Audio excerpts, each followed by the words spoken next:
আসসালামু আলাইকুম। ৫ই আগস্টের পর থেকে বাংলাদেশের অবস্থা কিন্তু কোনোভাবে স্থিতিশীল হচ্ছে না। অন্তর্বর্তীকালীন সরকার বিভিন্ন প্রেক্ষাপটে বিভিন্নভাবে চেষ্টা চালিয়ে যাচ্ছে বাংলাদেশকে স্থিতিশীল একটি দেশে রূপান্তরিত করতে। কিন্তু প্রকৃতপক্ষে তারা বিভিন্ন ক্ষেত্রে ব্যর্থতার শিকার হচ্ছে। এবং সবথেকে বেশি যেই জায়গায় ব্যর্থতার শিকার হচ্ছে সেটি হচ্ছে সাধারণত জনগণের নিরাপত্তা দিতে। আমরা প্রতিদিনই খবরের কাগজ থেকে শুরু করে বিভিন্ন গণমাধ্যম যদি খুলি তাহলে দেখতে পাই চুরি, ছিনতাই, রাহাজানি, সন্ত্রাসী কর্মকাণ্ড, এমনকি চলন্ত বাসে নারী যাত্রী ধর্ষণের শিকার হওয়ার খবর। এই সকল বিষয়বস্তু কিন্তু প্রকৃতপক্ষে জনগণকে আরো নিরাপত্তাহীন করে তুলছে। বাংলাদেশের প্রশাসনিক কাঠামো থেকে শুরু করে নিরাপত্তা ব্যবস্থা বলতে গেলে অনেকটাই বিধ্বস্ত অবস্থায় রয়েছে। অন্তর্বর্তীকালীন সরকার নানাভাবে চেষ্টা করেও কিন্তু জনগণকে নিরাপত্তা দিতে সক্ষম হচ্ছে না। সেই হিসাবে জনগণও কিন্তু প্রকৃতপক্ষে এই বিষয়টি নিয়ে চিন্তায় রয়েছেন এবং তাদের যে নিরাপত্তা রয়েছে জানমাল থেকে শুরু করে তাদের সম্পত্তি এবং অন্যান্য বিষয়ে কতটুকু নিরাপত্তা তারা পাচ্ছেন, কতটুকু নিরাপত্তা তারা পাবেন, এই বিষয়ে কিন্তু সাধারণ জনগণ প্রশ্ন উঠাতে শুরু করেছেন। তবে এই বিষয়টির বাইরে বাংলাদেশের রাজনৈতিক অঙ্গনও কিন্তু স্থিতিশীল হওয়া নিয়ে নানা ধরনের আলোচনা সমালোচনা চলছে এবং বাংলাদেশের রাজনৈতিক অঙ্গনে বর্তমানে যে বিষয়গুলো ঘটছে সেই বিষয়গুলো কিন্তু প্রকৃতপক্ষে বাংলাদেশের রাজনীতি এবং বাংলাদেশের পরিস্থিতিকে আরো উদ্বেগজনক হিসাবে বিশ্বমণ্ডলে উপস্থাপন করছে। সম্প্রতি আমরা দেখতে পাচ্ছি বৈষম্য বিরোধী ছাত্র আন্দোলন, জামাতে ইসলামের ছাত্র সংগঠন যেটি রয়েছে শিবির, বাংলাদেশ জাতীয়তাবাদী দল বিএনপির যে ছাত্র সংগঠন রয়েছে ছাত্রদল, তাদের মধ্যকার ত্রিমুখী একটি সংঘর্ষ আমরা বিভিন্ন বিশ্ববিদ্যালয়ের ক্যাম্পাসে লক্ষ্য করছি এবং সেখানে সংঘর্ষের পাশাপাশি গুপ্ত আক্রমণ থেকে শুরু করে নানা ধরনের সন্ত্রাসী কর্মকাণ্ড ঘটছে, যাকে ঘিরে কিন্তু বাংলাদেশে যে ছাত্র রাজনীতির প্ল্যাটফর্মগুলো রয়েছে সেই প্ল্যাটফর্মগুলোতে কিন্তু নানা ধরনের অস্থিরতা বিরাজ করছে। কেউ কেউ সেই সকল সংঘর্ষ অন্যদের উপর দোষ চাপিয়ে বিক্ষোভ মিছিল করছেন, প্রতিবাদ মিছিল করছেন, কেউ বা আবার এর বিরুদ্ধে পাল্টা অভিযোগ দায়ের করছেন। সুতরাং এই যে ছাত্র রাজনীতির প্রেক্ষাপট, এই ছাত্র রাজনীতির প্রেক্ষাপট কিন্তু তুলনামূলকভাবে ক্রমশই অস্থিতিশীল হচ্ছে বাংলাদেশে।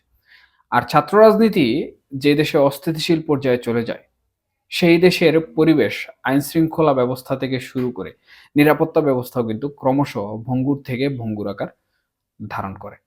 তবে অন্তর্বর্তীকালীন সরকার হয়তোবা এই বিষয়ে দ্রুত কোনো ব্যবস্থা গ্রহণ করবে, যেই ব্যবস্থার মাধ্যমে বাংলাদেশে এই ছাত্র রাজনীতির যে পরিবেশ রয়েছে বা ছাত্র রাজনীতির যে প্রেক্ষাপট সমূহ রয়েছে সেই প্রেক্ষাপট সমূহ স্থিতিশীল অবস্থায় চলে আসবে। প্রকৃতপক্ষে এটি আসলে অন্তর্বর্তীকালীন সরকারের জন্য কতটুকু সফল হবে করা, এটিও কিন্তু দেখার বিষয়। তবে এর বাইরে সবথেকে আলোচ্য বা গুরুত্বপূর্ণ যে বিষয় সেটি হচ্ছে শেখ হাসিনা, যিনি সরকার পতনের পরে ভারতে রাজনৈতিক আশ্রয়ে রয়েছেন এবং আন্তর্জাতিক মহল থেকে শুরু করে অন্তর্বর্তীকালীন সরকার বিভিন্নভাবে চেষ্টা করছে বিচারিক প্রক্রিয়ার মাধ্যমে ভারত থেকে বাংলাদেশে এনে শেখ হাসিনার বিচারিক প্রক্রিয়া শুরু করা। এবং আমরা দেখেছি আন্তর্জাতিক অপরাধ ট্রাইব্যুনাল থেকে ইতিমধ্যে কিন্তু শেখ হাসিনা সহ উনার সাথে জড়িত বিভিন্ন স্তরের নেতাকর্মীদের মধ্যে গ্রেফতারি পরোয়ানা কিন্তু জারি হয়েছে এবং শেখ হাসিনাকে দেশে ফিরিয়ে আনতে ভারতের কাছে অন্তর্বর্তীকালীন সরকার বেশ কয়েকবার কাগজপত্র পাঠিয়েছে। তবে সেখান থেকে অর্থাৎ ভারত থেকে শেখ হাসিনাকে ফেরত দেওয়ার প্রসঙ্গে প্রকৃতপক্ষে কোনো ধরনের পাল্টা জবাব পায়নি।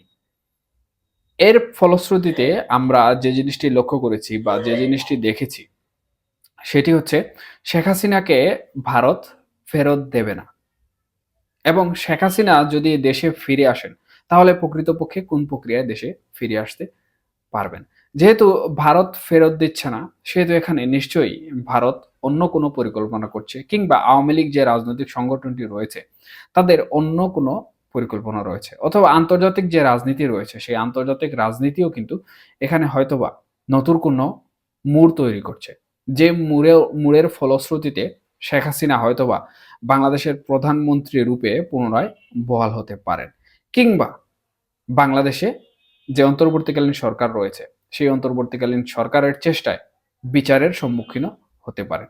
তবে এই প্রশ্নগুলোর সহসা উত্তর কিন্তু আমাদের যিনি উপদেষ্টা রয়েছেন পররাষ্ট্র দপ্তরে, অর্থাৎ পররাষ্ট্র উপদেষ্টা তৌহিদ হোসেন, উনি সম্প্রতি মস্কোতে যে গভর্নমেন্ট সামিট হয়েছে সেখানে উপস্থিত হয়েছেন এবং উপস্থিত হয়ে এক পর্যায়ে ভারতের যে পররাষ্ট্র মন্ত্রী রয়েছেন উনার সাথে একটি সাক্ষাৎ করেন এবং সেই সাক্ষাৎ করে দেশে ফিরে গণমাধ্যম কর্মীরা উনাকে শেখ হাসিনা প্রসঙ্গে বিভিন্ন ধরনের প্রশ্ন করলে উনি সহসাই একটি বিষয়ে উত্তর দেন এবং সেটি হচ্ছে ভারতের পররাষ্ট্র মন্ত্রীর সাথে যখন উনার বৈঠক হয় তখন শেখ হাসিনার দেশে ফেরার প্রসঙ্গে কোনো ধরনের কথাবার্তা ওনারা বলেননি বা ভারতও কোনো ধরনের কথাবার্তা বলেনি। প্রকৃতপক্ষে ভারত বাংলাদেশে যে সম্পর্ক বর্তমানে চলমান রয়েছে বিভিন্ন বিষয়ে উত্তেজনা থেকে শুরু করে রাজনৈতিক, অর্থনৈতিক, ব্যবসায়িক বিভিন্ন বিষয় নিয়ে কথাবার্তা হয়েছে, কিন্তু শেখ হাসিনাকে দেশে ফেরার বিষয়ে বা দেশে ফিরিয়ে দেওয়ার বিষয়ে কোনো ধরনের কথাবার্তা কিন্তু সেই বৈঠকে হয়নি।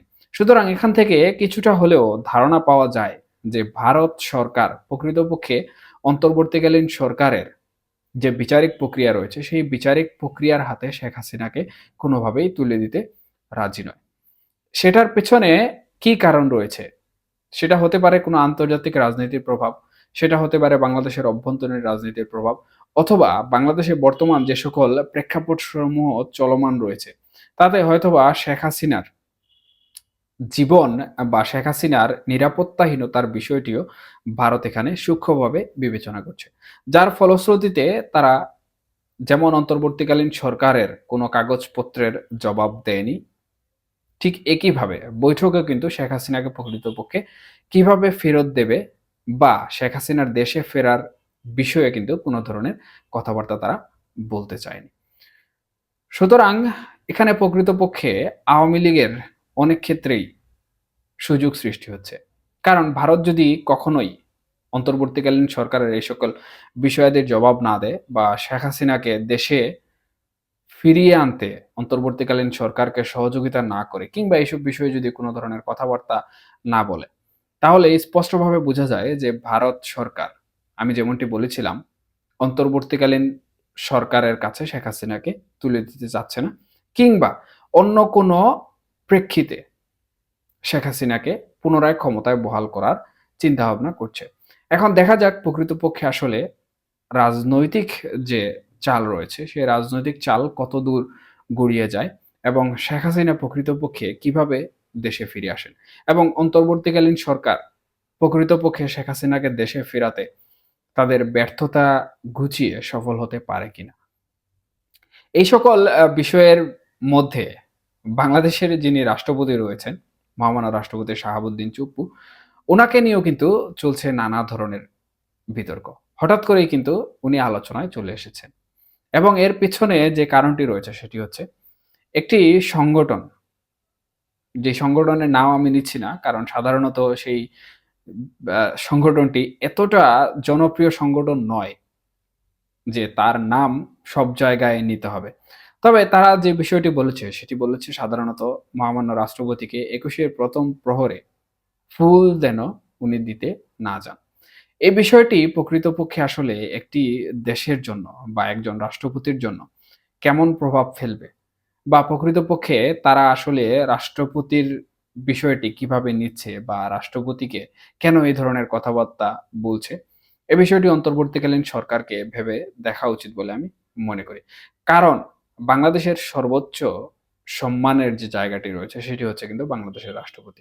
সেখানে বাংলাদেশের রাষ্ট্রপতিকে যদি কোনো একটি রাজনৈতিক দল যারা বিপ্লবের নাম লাগিয়ে কোনো ধরনের আহ্বান করে অথবা রাষ্ট্রপতিকে বাংলাদেশের একটি বড় কর্মসূচিতে না আসার আহ্বান করে কিংবা কোনো ধরনের বাধা আপত্তি দেয়, সেটি কিন্তু বাংলাদেশের জন্য আন্তর্জাতিক যে মাধ্যম রয়েছে, আন্তর্জাতিক যে রাজনীতি রয়েছে, আন্তর্জাতিক যে গণমাধ্যম সমূহ রয়েছে, সেই গণমাধ্যমে কিন্তু অনেকটাই লজ্জাজনক। সুতরাং অন্তর্বর্তীকালীন সরকারকে এই বিষয়টি আসলে গুরুত্ব সহকারে দেখা উচিত। ভবিষ্যৎ যাই হোক না কেন, বর্তমানে দেশের পরিস্থিতি স্বাভাবিক রাখার জন্য, বর্তমানে দেশের পরিস্থিতিকে ঠিক রাখার জন্য অন্তর্বর্তীকালীন সরকারকে এই ছোট, ছোট বিষয়গুলো কিন্তু খুবই সূক্ষ্মভাবে বিচার বিশ্লেষণে নিয়ে আসা উচিত। অন্যথায় অন্তর্বর্তীকালীন সরকার কিন্তু যেভাবে বিভিন্ন ক্ষেত্রে ব্যর্থতার সম্মুখীন হচ্ছে, ঠিক একইভাবে তারাও একসময় ব্যর্থতার শিকার হতে, হতে আন্তর্জাতিক চাপে কালের গহ্বরে হারিয়ে যেতে পারে।